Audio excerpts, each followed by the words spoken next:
নমস্কার দর্শক বন্ধুরা, আজকের ভিডিওতে আমি এঁকে দেখাবো একটি গ্রাম্য মহিলা। প্রথমে আমি খাতার মাঝখানে ইংলিশের ওয়াইটি লিখে ফেললাম, আর এই ওয়াইটির দুই সাইড থেকে আমি দুই দিকে দাগ বের করছি, যেটা হয়ে গেল সেই মানুষটির ঘাড়। আর সেই ঘাড়ের এক সাইড থেকে আমি মহিলাটির আঁচলটি নামিয়ে দিলাম, যেটি আর কি কোমরেতে বাঁধা আছে।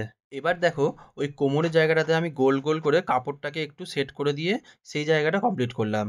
তার নিচ থেকে আবার আমি শাড়ির নিচের পার্ট যেটা সেটাকে সেট করছি। লম্বা করে দাগটা নামিয়ে দিলাম দু সাইড দিয়ে, কিন্তু একটু ঢেউ খেলানো। আর নিচেও আমি জোড়া লাগলাম একটু ঢেউ খেলিয়ে। এবার দেখো, আমি প্রথমে খোপাটা সেট করলাম, তারপরে আমি মাথাটাকে দিচ্ছি। আর মাথার উপরেই আমি দিচ্ছি ধানের বোঝাটি। হালকা কার্ভ দুটো দাগ দিয়ে আমি ধানের বোঝাটিকে সেট করলাম, আর দু সাইডটা একটু এবড়ো খেবড়ো করে এঁকে ফেললাম। কেননা ধানের যে সাইডগুলো একটু বেরিয়ে বেরিয়ে থাকে, সেটা তো সমান হয় না কখনোই, তাই জন্য। আর সাইড দিয়ে আমি মানে নিচ থেকে হাত দুটোকে সেট করছি। একটা হাত দিয়ে ধরে আছে, আর একটা হাত নিচের দিকে ঝুলছে। নর্মালি যেটা হাঁটার অবস্থা রানিং, সেটাকে বোঝানোর জন্য। আর দেখো, আমি হাতের আঙুলটিও দিয়ে ফেললাম। হাতের আঙুলের আগে একটু চুড়ি টুড়ি দিয়েছি, হাতের ব্লাউজের জায়গাটা দিয়েছি। এবার পিঠের মাঝে যে শিরদাঁড়াটা সেটাও আমি দিয়েছি, আর শাড়ির একটু ডিজাইন।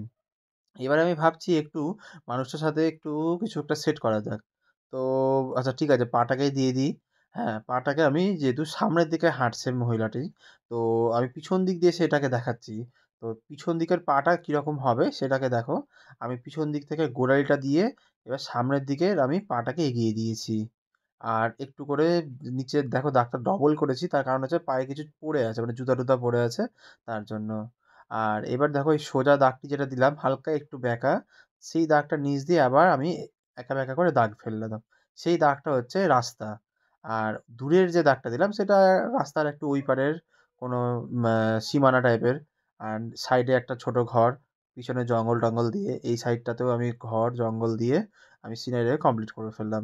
দেখো বন্ধুরা, তোমাদের ছবিটা কেমন লাগলো আমাকে অবশ্যই জানাবে। তোমরা নিজেরা ট্রাই করতে পারলেও আরও ভালো। দেখা হচ্ছে তোমাদের সাথে পরে আবার একটি নতুন ভিডিও নিয়ে।